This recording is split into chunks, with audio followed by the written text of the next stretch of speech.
Hello, my future adventurers. Well, up until this point, we're pretty much halfway through. We have a little bit more to go, and then you're going to be building your first character. My goal is to build a character right alongside you, if not to just kind of give you a feel of how to do it. Today, we're going to be covering skills and backgrounds. So, the main skills that we are dealing with. We've already gone over the main statistics. That's strength, dexterity, constitution, wisdom, intelligence, and charisma. These skills are affected by those skills. Once we start plugging in numbers, you'll see how it kind of goes. So here's like a brief covery of how this is going to go. First off, acrobatics. How well are you at holding balance? Are you able to jump through something, walk across something real narrow? That's what this is going to cover. We have animal handling. Are you able to calm or train an animal in a certain situation? Arcana. This is the lore of magical items, magic itself, just anything that involves magic. That's what you're rolling. Now, always bear in mind, this is a dice roll. The DM is going to tell you, okay, roll me an Arcana check. Roll me an animal handling check. Roll me a persuasion check. And that roll plus this modifier, that tells you where you're at. Now, next up, athletics. How much can you jump? Or can you stay afloat? Can you pull or push or break something? That's what that is. Deception. That one's pretty easy. How good of a liar are you? There's certain classes, rogues, that should be really good at that. Bards. Yeah, you'll pick it up as we continue and talk on more. We have history. That's the lore of people, places, and things. Do you know what's going on in the world around you? There's insight. Is someone being truthful and forthright? Or are you getting the sense that they're holding something back? That's what that one is. Usually that's a pretty good one that most people forget about. I can't stress enough how many games I've run where I've had to be the characters who are lying straight to the players, and the players don't roll an insight check. Everybody forgets about insight. If you're going to make a character, think of all the characters you're going to come across and go, I wonder if anyone's actually telling me the truth. That one's going to help you with it. Intimidation. Really good for your high damage dealer, like your tank, or even like your melee DPS. How scary are you? Investigation. How good are you at finding things? There's always something in a room to be found. Like a little secret lever opens up another door.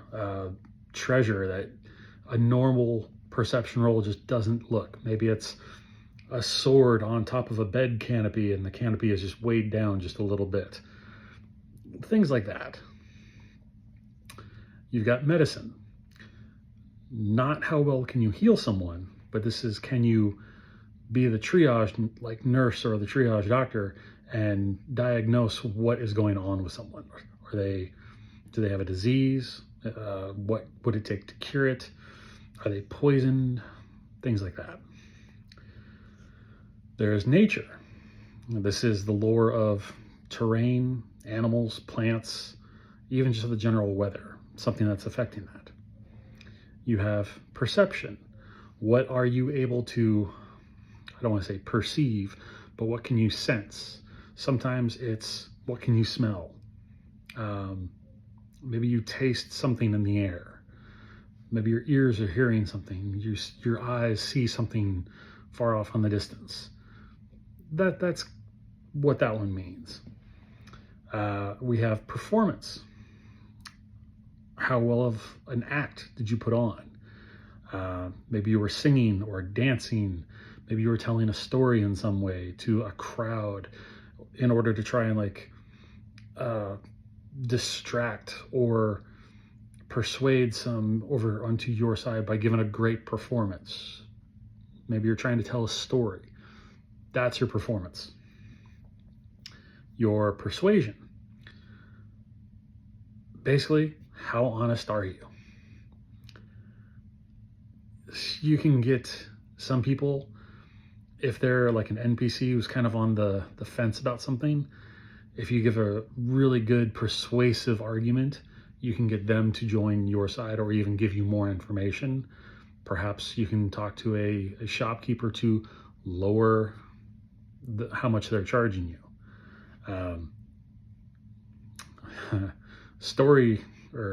For stories, shopping quests are not usually the funnest.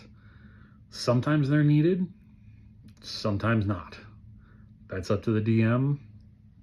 To me, they really slow the stories down. But it's really fun to sabotage or have a group that's super secretive that's either already in the shop or they're in like the shadows or are the shadows, and they just pop up to attack the players. Can't say I haven't done it. Next up, we have religion. That's lore of the gods, rituals, symbols, all things used in the realm that you're in. Sleight of hand. How good of a pickpocket are you? Or are you like one of those card magicians that you see online where they, have like, look at this, but don't look at that kind of thing. That's your sleight of hand. Stealth. How sneaky are you? Are you so quiet that you are forgotten about completely? Or do you make as much noise as an elephant going up Main Street? And then finally, survival. This is, are you able to find tracks? Are you able to forage for berries or nuts or something of that nature? How good are you at following trails? Those all fall into survival checks. And again, when you get into a situation, you can say, I want to look around for tracks. Your DM will tell you, roll survival. Or you'll say, do I know anything about the pantheon of Gilgamesh? That could be a religion or a history roll. It's up to the DM. Could be both. Who knows? So those are the main skills. And when you have those 6 main skills, when you have those modifiers kind of figured out, and we'll go through that. Once you have that, you add them into this particular skill area. It's what allows you to get all your numbers in place. And again, most likely in the next video or the one after, I'll build a character so you can literally see. Now, I was asked about backgrounds. Backgrounds are extensive. There's a lot of them. I'm only going to cover what's in the player's handbook, but there are a lot more. Do not feel like if something doesn't sound right here for your character, there's a bunch more out there. So at any point you can go online or browse through all of the books that are available that have a background in them and be like, oh, maybe that one. So this is not an exhaustive list. It's just the main ones that are available, especially when you just pick up the player's handbook. So I'll go through it a little bit. I'm not going to get too detailed on these because that'll be like an hour-long video and no one's going to want to watch that. So here we go. Backgrounds. First one, an acolyte. This is someone who is trained in religious orders. They've worked in like a temple or something of that nature, getting closer and deeper ingrained into that kind of society. With that, you get plus bonuses to insight and religion. You also get to add on 2 separate languages onto your character already. Normally you get to learn 1, maybe 2, depending on the class that you've picked. This adds 2 other languages. So if you're out and about in the realm, all of a sudden you come across some writing, you have a chance of knowing it even more now. The other bright side of this is if you're out and about and you come up to a city and it has a temple that is of your chosen deity, you can get free healing at this temple. Sometimes you'll have to pay for potions to be cured of something that is beyond a potion that you may have, or doesn't get cured during a long rest. You can have that cured at these temples, but only if it's in that order that you follow. There's a charlatan. Hopefully you know what that is. It's someone who puts on a big front, but they are kind of deceiving you, but with flattering words. So with that, you get a plus in deception as well as sleight of hand. You also get a disguise kit and a forgery kit. You kind of get where this is going. You get to be sneaky. You get to pull off little heists or cons on NPCs throughout the game.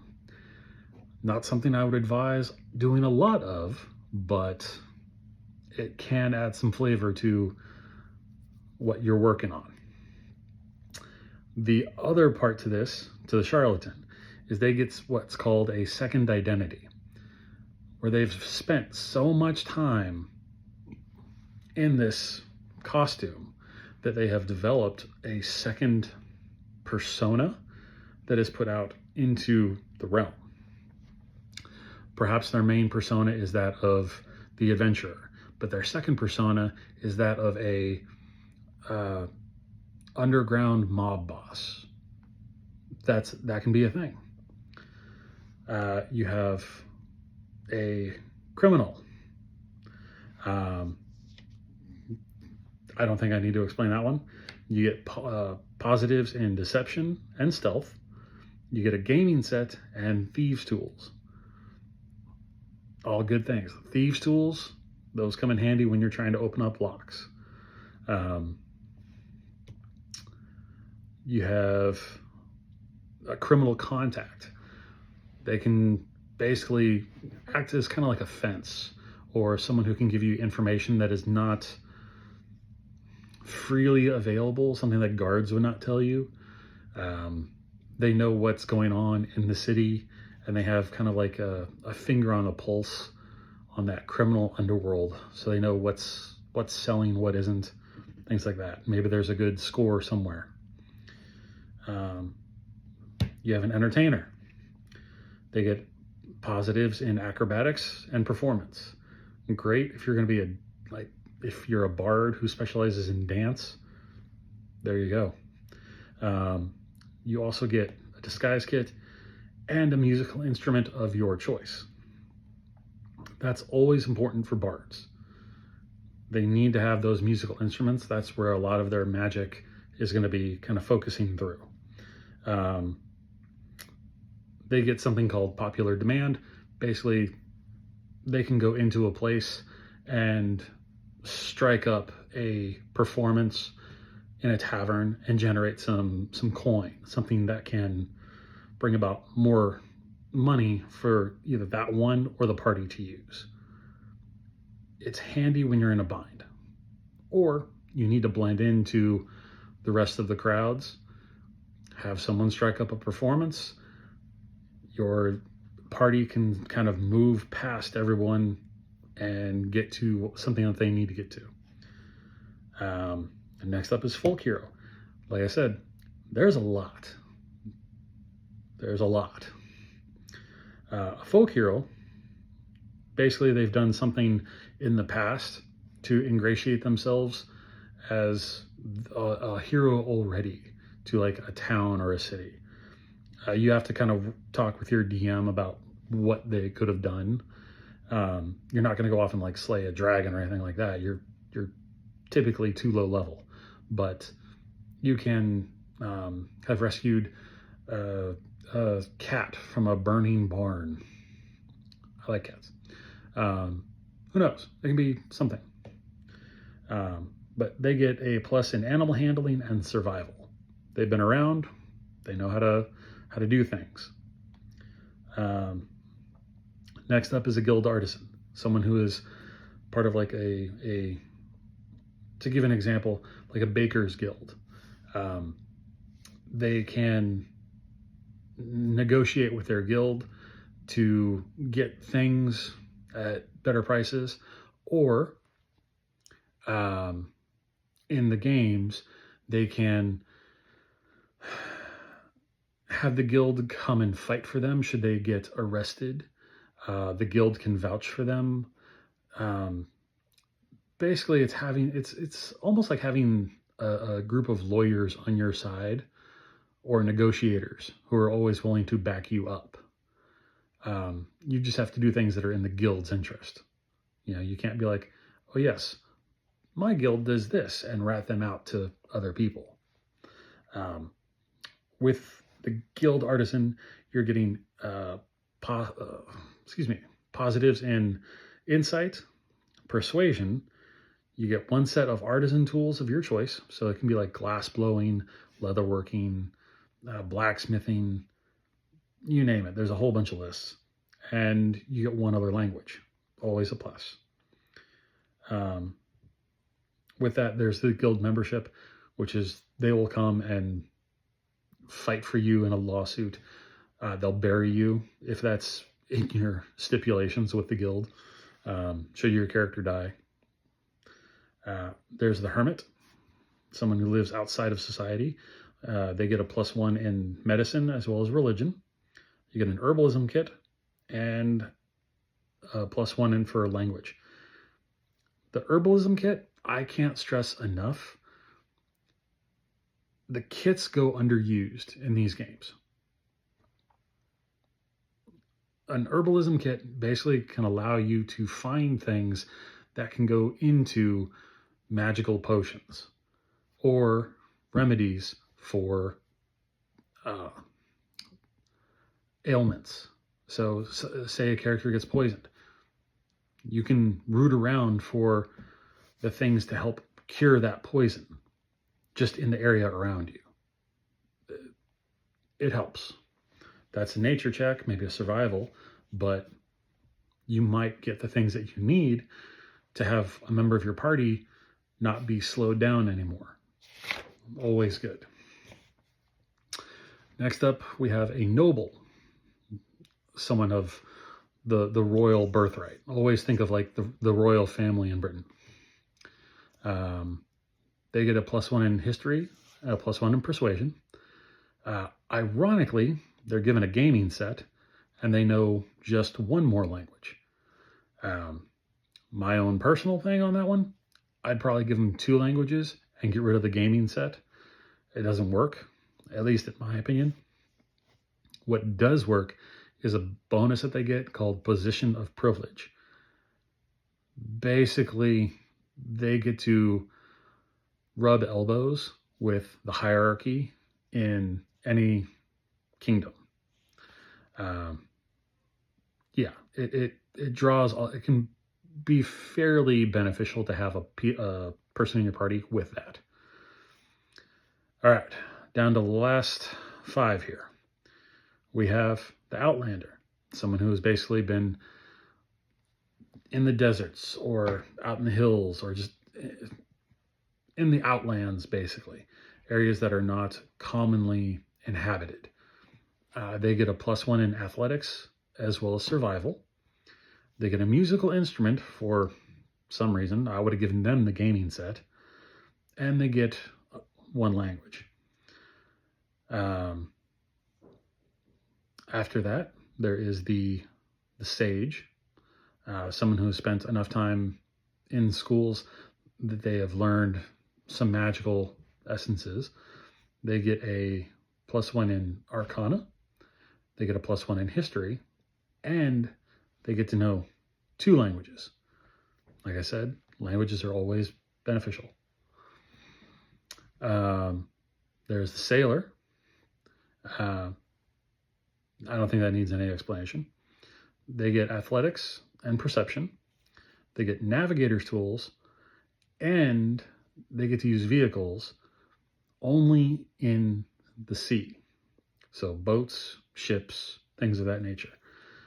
They do get an ability called Ship's Passage that lets them negotiate for the party if they're going to travel on water. Always a good thing. Saying that a lot today. You have the Sailor, which I just did.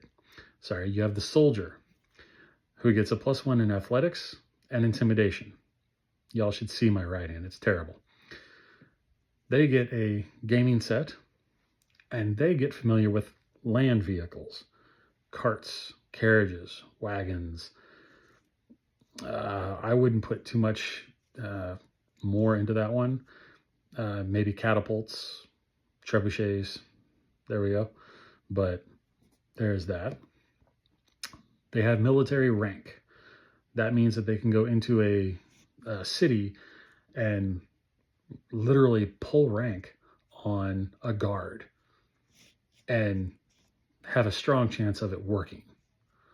So you can get more information. Perhaps you need to be escorted to a certain part of the city. Perhaps you need to meet someone under security. That can help. Last but not least, you have the Urchin. They get a +1 in Sleight of Hand and Stealth. They also get a Disguise Kit and Thieves' Tools. Now, I hope with this one you can see what one class this would be for. It can be used by any of them, but this is mainly a rogue category. The Sleight of Hand, the Stealth, the Disguise Kit, and Thieves' Tools. That all lends itself to what a rogue normally is doing. The boon to this one is called City Secrets. It means you know all the little ins and outs of getting through the city. So in half as much time as it would normally take, you know all the shortcuts to get from one place to the next. Okay. That's backgrounds. We've covered skills. What I haven't talked to you guys about is how we find some of these little pieces of information, like how do we get our hit points? Okay. That's all covered with each class. Each class has a separate hit die. So a barbarian, for example, has a D12. It's like the highest one that is out there for the classes because they don't wear armor, typically. They might have a shield, but they have an ability called Rage, which lets them cut down half the damage that they take while they are enraged. We'll get into that when we cover barbarians. Your armor class.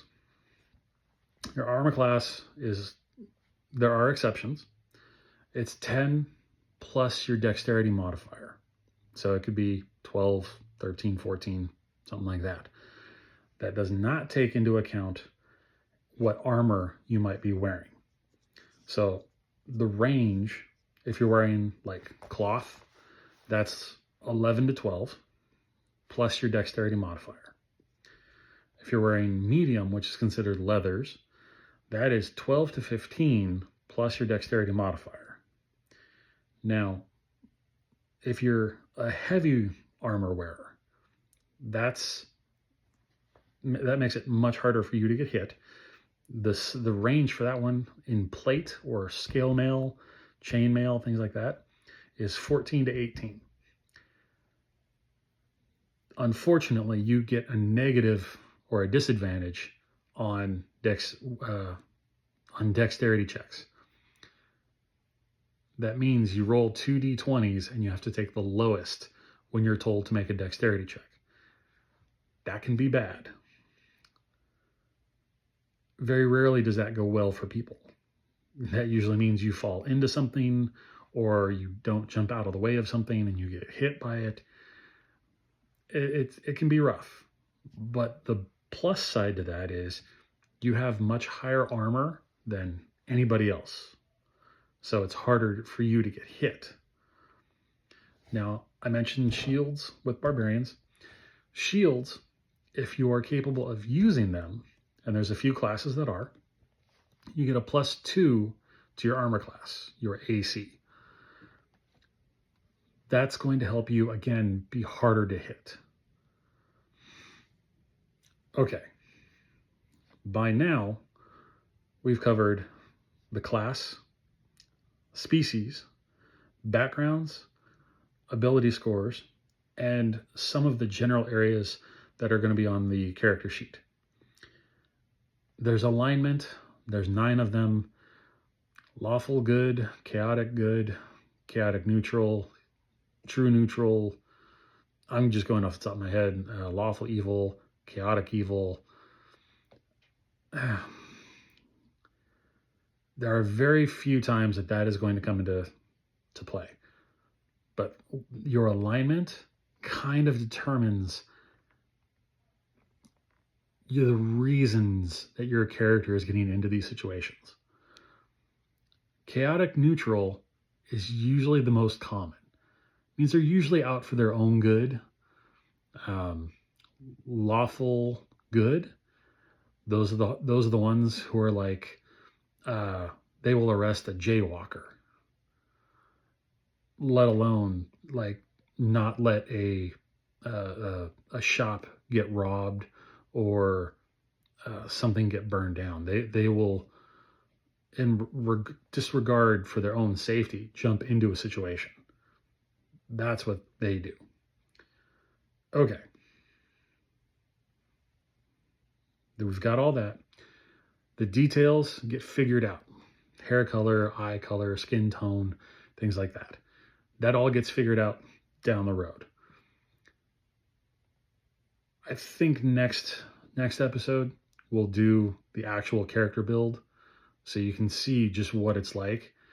If you're watching this and you're like, I want to see him do a warlock, throw it in the comment.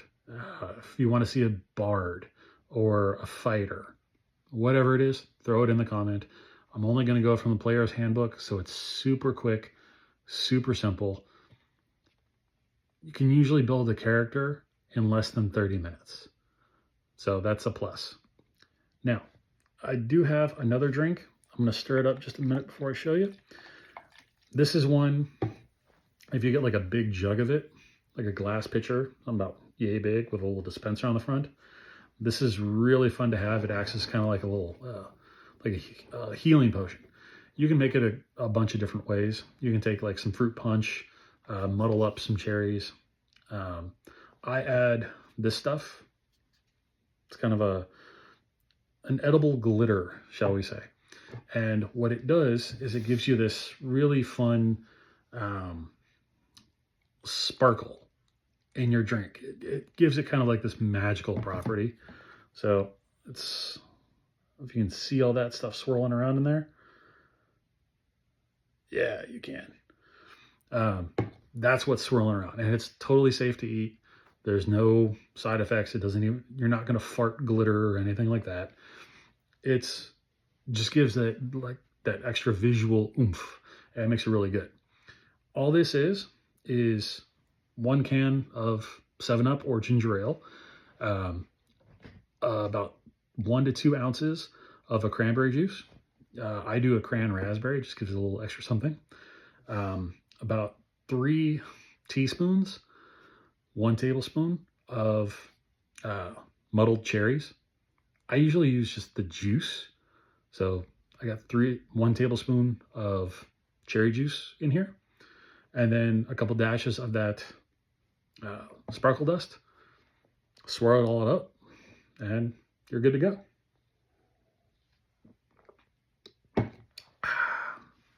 You can use fruit punch instead of the 7-Up. If you use fruit punch, omit the cranberry, raspberry, or any of that.